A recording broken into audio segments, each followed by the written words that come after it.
Kent's batsmen showed plenty of fight as they put up the barriers on the first day of their LV County Championship match with Lancashire at the Emirates Old Trafford. James Treadwell won the toss and batted first, even though James Anderson was in the Lancashire ranks, and the England man was causing problems for Sam Northeast from ball one.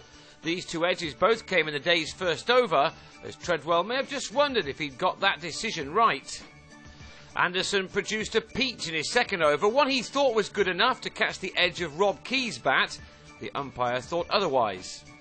Instead, it was Anderson's opening partner, Kyle Hogg, who got the opening wicket in his second over, Northeast the man to go for 8. Anderson, who is a couple of wickets away from 300 for England, looked in fine fettle, moving the ball around with very little luck on his side, nor was there any for Key after he was struck in the box. Indeed, at times Anderson was unplayable in his wicketless opening spell. Such were the spells of Anderson and Hogg that it took Kent 19 overs to find a boundary with an authentic shot, and that came off the first change bowler, Glenn Chappell.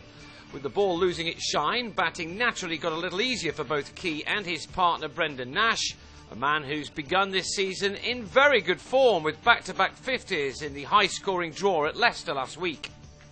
Not that this was Chris Gale-esque, you understand. Indeed, by the time that Key was out for 31, 15 minutes after lunch, giving Hogg his second LBW wicket, Kent had managed only 60 runs in 34 overs. Yes, it was tough going. Only 4 boundaries had come in the whole of the morning session, and although, as you would expect, things did balance themselves up a bit in the afternoon, it was a real battle for the Kent batsmen, Nash and Michael Powell, although both did well. Powell should have gone with just 6 runs to his name, but he was spilled in the gully off Chappell, who in the same over also had Nash in trouble. With just a little more going their way, Lancashire would have been well placed by this stage. Instead, it was Kent who had batted themselves into a position of strength, with boundaries at last coming a touch more frequently. Having said that, this was still cricket for the connoisseur, a game as far away as that stuff with Chris Gale in it 24 hours before. This was Championship cricket at its toughest, with both sides working hard and Powell trying to score more freely off the spin of Simon Carrigan. Nash, the former West Indian international with 21 test caps, also looked to score off Carrigan as he approached his hat-trick of 50s this season. And that duly arrived before tea off his 134th delivery, and after more than 3.5 hours of batting. Only 4 boundaries had come in all of that time. Chappell gave Stephen Croft a spell before tea, and it was he who finally broke through as Nash was legged before without adding another run. Carrigan was also close to getting rid of Powell before the cakes and sandwiches, but the post-tea session did see the worm turn. Carrigan rushed one through to Fox Daniel Bell Drummond, who was legged before for 3 at 133 for 4.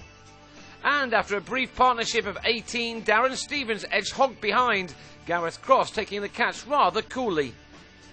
Next over, and Chappell produced a perler with a ball in its 75th over to bowl Geraint Jones, and now Kent had slipped to 156 for 6. Powell was still there, however, and a delightful drive off Chappell brought him his 7th 4 and took him to his 50, which had occupied 135 deliveries. It was a fine effort, especially as wickets had started to tumble around him. And he soon tumbled along with them. Having moved on to 57, he was bowled by Anderson, who was having better luck with the second new ball than he'd had with the first one. From a position of relative strength, Kent had now fallen to 185 for 7, but Treadwell carried his team into the 200s. But he then lost Matt Coles, who attacked Anderson's short ball, but hit it straight to Carrigan. Lancashire would have been mightily pleased with their last session performance. They had to settle with 8 wickets overall as Mark Davis and Treadwell saw out the last 15 minutes of the day. It was, at times, a struggle with the bat on day 1, a day in which Kent scored at only 2.25 runs per over in making 216 for 8 by the close. They will see how such efforts are rewarded when they have the ball in their hands on day 2.